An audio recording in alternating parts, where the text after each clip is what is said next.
Shalom Bapak Ibu dan Saudaraku sekalian, senang berjumpa kembali dengan Bapak Ibu dan Saudaraku.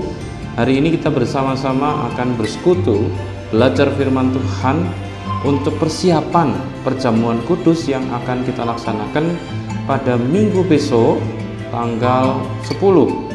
Oleh karena itu mari bersama-sama kita memasuki persiapan kita dengan bersama. Pertama kita akan menaikkan pujian kepada Tuhan. Mari kita memuji Tuhan.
Ya Bapak Ibu, sebelum kita membaca firman Tuhan, kita berdoa. Tuhan Allah kami yang ada di surga, inilah kami ingin membaca bagian firman-Mu, dan bersama dengan firman ini juga kami akan mempersiapkan diri kami untuk mengikuti perjamuan kudus. Biarlah Tuhan menolong kami. Terima kasih Tuhan, amin. 1 Korintus pasalnya yang ke-11 ayat yang ke-20 sampai kepada ayat yang ke-29. 1 Korintus 11 ayat 20 sampai 29, firman Tuhan demikian. Apabila kamu berkumpul, kamu bukanlah berkumpul untuk makan perjamuan Tuhan, sebab pada perjamuan itu setiap orang memakan dahulu makanannya sendiri sehingga seorang lapar dan yang lain mabuk. Apakah kamu tidak mempunyai rumah sendiri untuk makan dan minum? Atau maukah kamu menghinakan jemaat Allah dan memalukan orang-orang yang tidak mempunyai apa-apa? Apakah yang kukatakan kepada kamu, memuji kamu?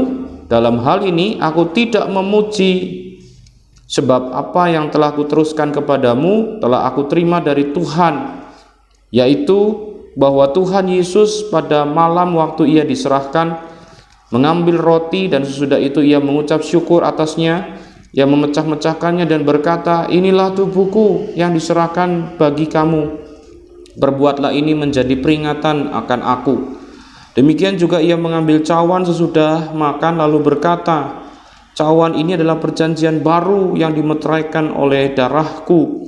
Perbuatlah ini setiap kali kamu meminumnya menjadi peringatan akan aku. Sebab setiap kali kamu makan roti ini dan minum cawan ini, kamu memberitakan kematian Tuhan sampai ia datang. Jadi barang siapa dengan cara yang tidak layak makan roti dan minum cawan Tuhan, ia berdosa terhadap tubuh dan darah Tuhan.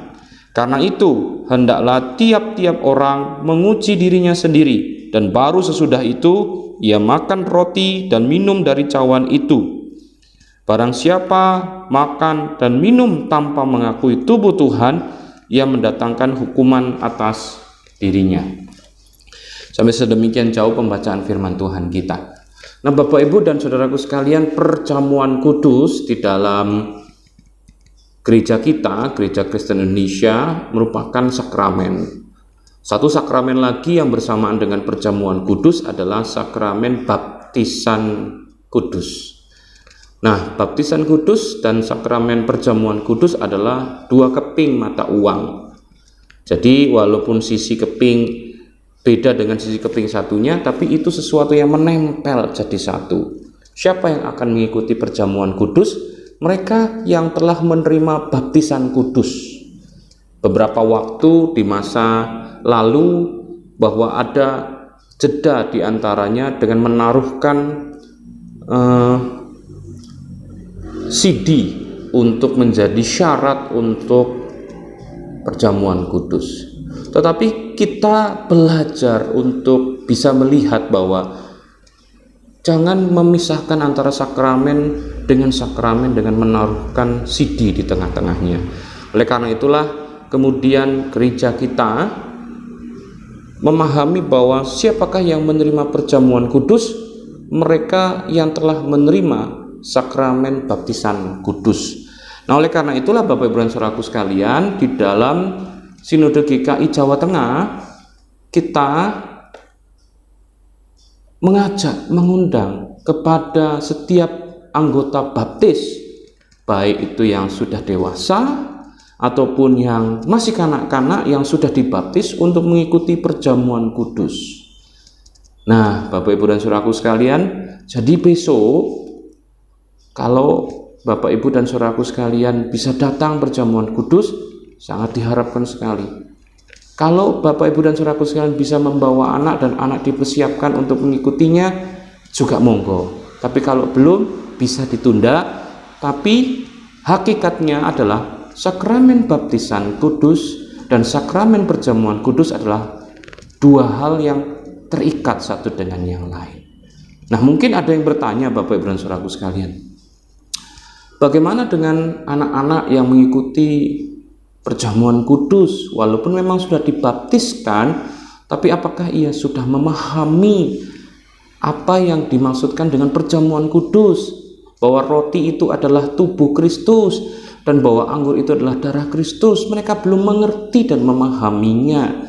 Bukankah itu sudah tertulis di dalam bacaan firman Tuhan kita? Di dalam surat Korintus, Paulus mengingatkan tentang bagaimana seorang mengikuti perjamuan kudus adalah orang-orang yang harus mengakui tubuh Kristus dan darah Kristus. Jika ia makan perjamuan kudus tanpa mengakui tubuh dan darah Kristus, maka itu akan mendatangkan hukuman. Padahal anak-anak belum tahu, belum mengerti, belum memahaminya. Nah, Bapak Ibu dan Saudaraku sekalian, dalam kerendahan hati mari kita mencoba memahami 1 Korintus 11 ayat yang ke-20 sampai 29 yang telah kita baca, yang seringkali menjadi alasan kita untuk mengatakan bahwa mungkin anak belum waktunya menerima sakramen perjamuan kudus karena mereka belum bisa memahami tubuh dan darah Kristus. Nah, Bapak Ibu dan Saudaraku sekalian, bacaan firman Tuhan kita itu punya konteks. Paulus mengatakan hal ini punya konteks latar belakang, bahwa di jemaat di Korintus didengar oleh Paulus bahwa perjamuan yang dilaksanakan di dalam kehidupan jemaat Korintus merupakan perjamuan yang tidak tepat dilaksanakan. Oleh siapa? Bukan oleh anak-anak, tapi oleh orang dewasa. Mereka melaksanakan perjamuan kudus dengan membawa dari rumah masing-masing roti dan anggur. Dan memang secara teologis roti dan anggur itu datang dari jemaat. Maka seringkali kita bisa melihat bahwa setelah persembahan, lalu persembahan dibawa maju ke altar bersamaan dengan roti dan anggur itu. Mau mengatakan bahwa roti dan anggur itu memang dipersiapkan oleh majelis jemaat, tetapi semua datang dari jemaat. Maka itu diarak dibawa dari posisi jemaat maju ke altar. Mau memberikan kepada kita pemahaman bahwa roti dan anggur itu datang dari mana? Bukan datang dari gereja, tetapi datang dari jemaat Tuhan untuk dipakai bagi persekutuan gereja. Nah, jadi di dalam 1 Korintus itu juga menjelaskan bahwa ada orang-orang yang membawa roti dan anggur untuk digunakan perjamuan di gereja, di dalam persekutuan jemaat. Tapi nyatanya, Bapak Ibu dan Saudaraku sekalian, yang membawa itu adalah orang-orang kaya. Sedangkan orang-orang yang tidak berpunya tidak dapat membawa roti dan anggur sendiri. Apa yang kemudian dilakukan? Orang-orang yang membawa roti dan anggur itu menikmati roti itu duluan, meminum anggur itu duluan, sehingga ada yang kenyang makan roti, ada yang minum anggur sampai mabuk, lalu kemudian ada yang tidak kebagian. Nah, apakah kemudian perjamuan Tuhan itu ajang gengsi, ya, menunjukkan pamor, aku berpunya, aku punya roti, aku punya anggur, aku yang bawa, aku yang minum, aku yang mabuk. Paulus mengatakan perjamuan Tuhan itu bukan untuk kenyang-kenyangan, mabuk-mabukan. Kalau mau kenyang-kenyangan, mabuk-mabukan, yang puas monggo di rumah. Tapi apakah betul orang harus mabuk-mabukan dan makan ketika ada orang lain tidak bisa makan? Apalagi itu dilakukan di dalam momen perjamuan Tuhan di jemaat. Dengan demikian maka orang-orang yang membawa roti dan anggur dalam pertemuan jemaat di jemaat Korintus itu yang sedang melaksanakan perjamuan Tuhan sebenarnya tidak mengerti apa yang sedang mereka bawa, apa yang sedang mereka sediakan, yaitu untuk menjadi berkat seluruh isi jemaat. Dan itu dilakukan oleh siapa? Oleh orang-orang dewasa. Nah, jadi di dalam pemahaman ini yang sedang ditegur adalah orang-orang dewasa.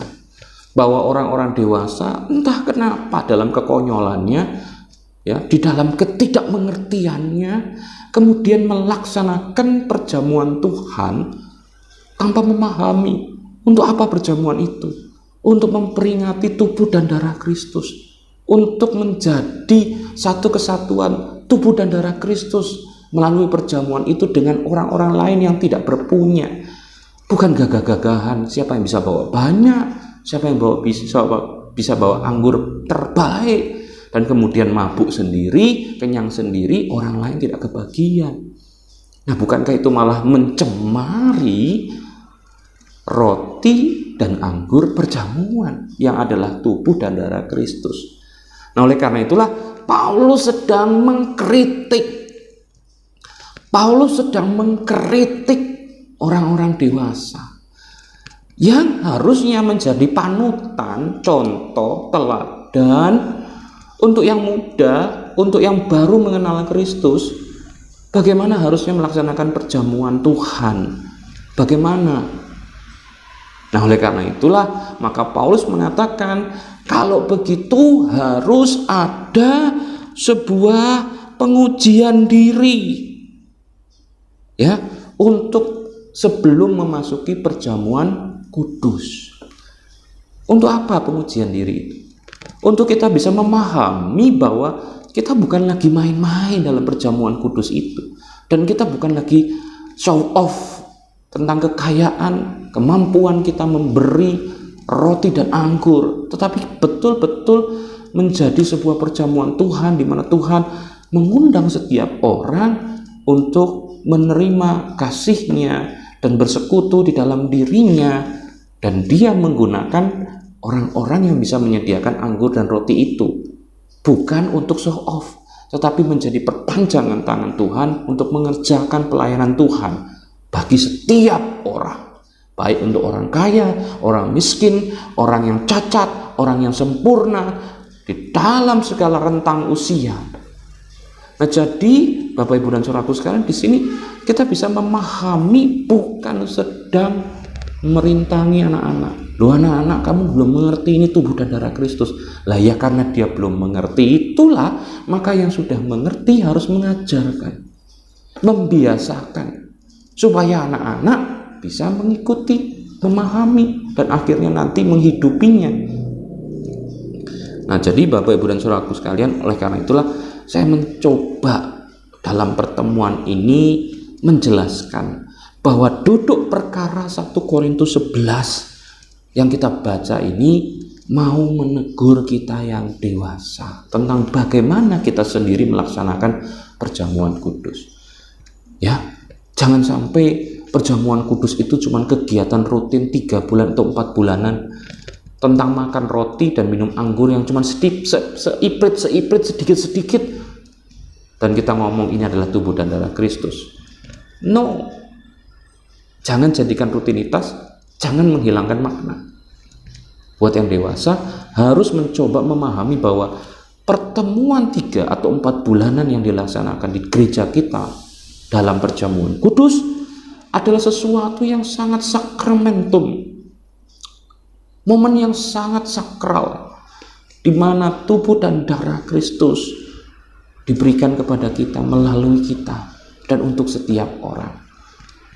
Dan kemudian yang dewasa membantu yang muda, kanak-kanak, remaja, untuk bisa menghidupi apa yang sedang dilaksanakan dalam perjamuan kudus itu. Nah, satu hal tentang pengujian diri di gereja kita, ada masa 3 kali pewartaan. Ini sebuah tradisi, ya. 3 kali pewartaan sebelum perjamuan kudus itu adalah sebuah tradisi. Jadi bukan sesuatu yang kemudian tiba-tiba muncul dari Alkitab. Alkitab menyampaikan tentang pengujian diri, tapi masanya dan bagaimana formulasi pengujian diri itu berbeda dari setiap gereja.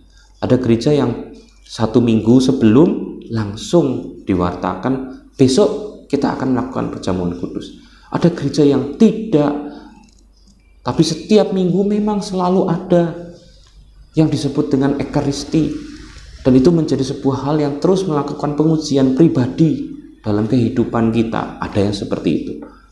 Nah, jadi kalau di gereja kita tradisinya adalah 3 kali pewartaan, dan terakhir adalah yang disebut dengan sensoramorum. Nah, hari ini sensoramorum untuk kita Bapak Ibu. Sensoramorum itu adalah bagaimana kita menyidik, menyensor, menguji diri kita. Sudahkah kita betul-betul merindukan kesatuan dengan Kristus? Sudahkah kita menghargai diri kita yang dipakai sebagai tubuh Kristus di dunia ini? Dan sudahkah kita menjadi orang-orang yang mengimani perjamuan kudus itu menjadi sesuatu yang sangat kita butuhkan dalam kehidupan iman kita dan dalam kehidupan keseharian kita?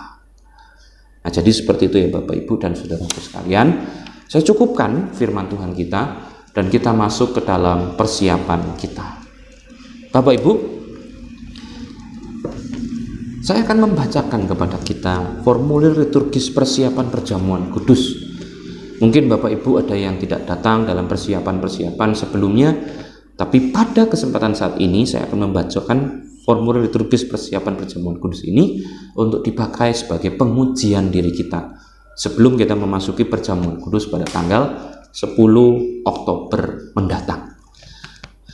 Bapak Ibu dan saudaraku sekalian, pada kebaktian 10 Oktober pukul 10 di pos jemaat kita di Majenang, dan juga pukul 16.30 di Aji Barang akan dilaksanakan perayaan perjamuan kudus. Sebelum kita mengikuti perjamuan kudus itu, mari kita mempersiapkan diri kita bersama-sama. Perenungan kita yang pertama. Pada perjamuan malam terakhir, Kristus menghendaki kita merayakan perjamuan kudus untuk mengenang Dia. Mengenang Kristus berarti mengalami kehadirannya seperti murid-muridnya dahulu mengalami kehadirannya bersama mereka. Mengenang Kristus berarti juga menyadari secara pribadi bahwa seluruh kehidupan Kristus yang diberikannya bagi keselamatan dunia, sejak ia lahir, melayani, menderita sengsara, mati, dibangkitkan, dan dimuliakan di surga. Maka marilah kita merenungkannya. Apakah kita betul-betul rindu berjumpa secara pribadi dengan Kristus untuk mengalami kasih-Nya, kuasa-Nya, dan kebenaran-Nya yang membaharui kehidupan kita? Apakah kita menghayati bahwa seluruh kehidupan dan karya Kristus, yaitu kehadirannya, pelayanannya, penderitaannya, kematiannya, kebangkitannya, kenaikannya ke surga sampai dengan kedatangannya kembali, terkait erat dengan kehidupan kita? Mari kita merenungkannya.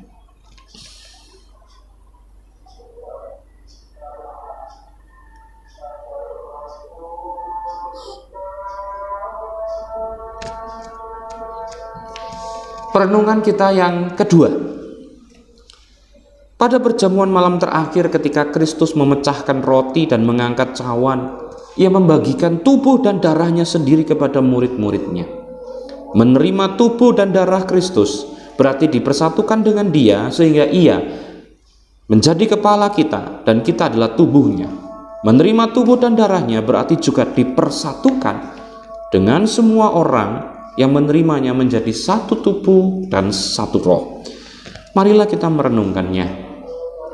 Apakah kita menghayati bahwa Kristus adalah kepala seluruh kehidupan kita, dalam kehidupan kita berjemaat, bermasyarakat, di dalam kehidupan kita berkeluarga, dan dalam kehidupan pekerjaan kita?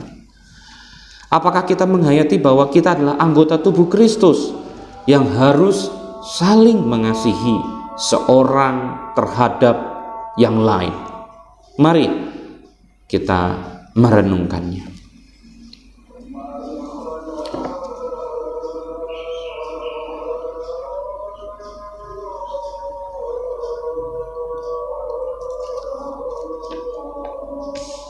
Perenungan kita selanjutnya. Ketika kita bersatu dengan Kristus, roti hidup yang dipecah-pecahkan bagi dunia ini, kita pun dipersatukan di dalam kematian dan kebangkitan Kristus. Dipersatukan dengan Kristus berarti diutus untuk juga memberikan hidup kita bagi keselamatan dunia ini. Maka marilah kita merenungkannya. Apakah dalam persekutuan dengan Kristus kita mau berkorban dan menjadi berkat bagi sesama kita? Apakah kita menyadari bahwa sebagai anggota tubuh Kristus di tengah-tengah dunia, kita menjadi mata dan telinga bagi Kristus yang melihat dan mendengarkan serta peduli terhadap kebutuhan dan masalah sesama kita? Sudahkah kita menjadi mulut bagi Kristus yang berani menyuarakan kebenaran dan keadilan di dalam lingkungan kehidupan kita? Sudahkah kita menjadi tangan bagi Kristus yang mau berkarya memperjuangkan damai sejahtera di muka bumi ini? Mari kita merenungkannya.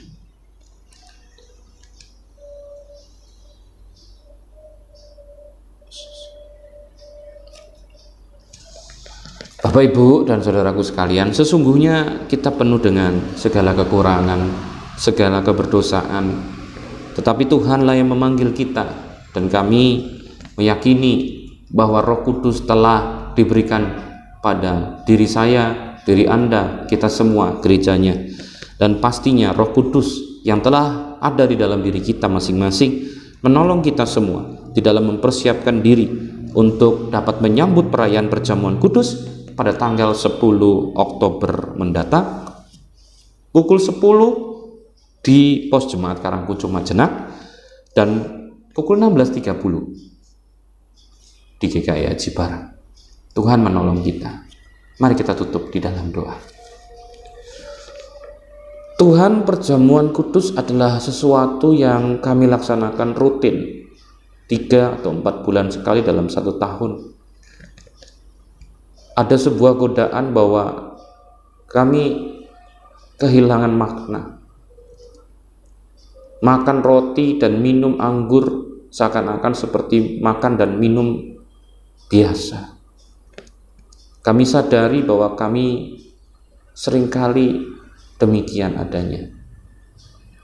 Maka kami mau supaya pada pertemuan kami perjamuan kudus besok kami lebih menghayati lagi bahwa kami betul-betul sedang menikmati tubuh dan darah Kristus, di mana tubuh dan darah Kristus yang menyatu dengan kami membuat kami menjadi bukan hanya mengisi perut, tetapi mengisi seluruh kehidupan kami. Bahwa kami nantinya setelah menikmati perjamuan kudus boleh mencitrakan Kristus dalam kehidupan kami. Dan ketika kami menikmati perjamuan kudus, ajar kami untuk juga menjadi teladan buat yang muda, buat yang remaja, buat yang kanak-kanak. Bagaimana kami harus melaksanakan perjamuan kudus itu dengan hikmat.